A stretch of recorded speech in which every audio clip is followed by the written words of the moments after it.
Hi, my name is Nathaniel Weber. I'm the account manager of radon testing here at Spruce.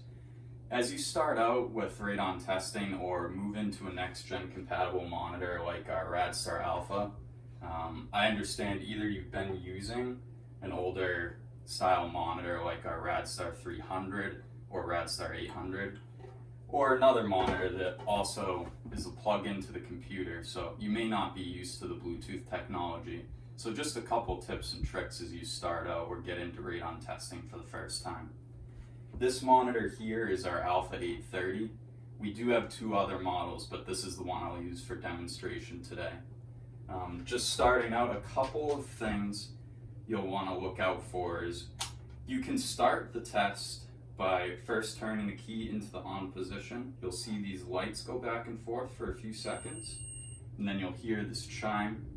This check mark light being green means that the monitor is on but not yet testing. This light indicates your level of battery. Mine being fully charged, it's currently blinking a green color. And this light here, you'll definitely want to pay attention to for connection purposes. It's blinking blue right now, which means that it's eligible to accept a Bluetooth connection. So what I'm going to do now, and this is one way that you can do things, and it's probably the most efficient way, is log into your app. You pull down on your screen here to get your device to show up. You're able to click on and connect to that device. You'll now see that this light is a fully lit blue. Now I'm connected to the device and you'll be able to see just that on your phone as well. The next step that you'll need to do is there's a create test button highlighted on there. Once you hit that create test, and I will do that real quick, you enter in 3 basic bits of information. This will be your email, your contact name, and your address, which I have just completed.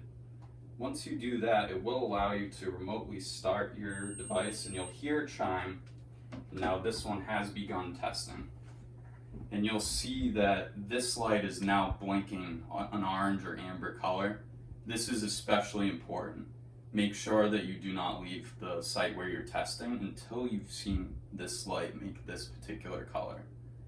Now I'll stop this test just to show you one other way to start it. I'll go ahead and reboot this device.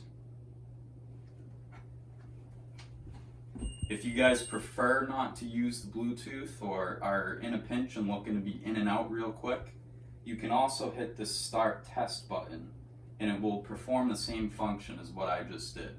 The only difference is you will have to enter in the information at the conclusion of the test.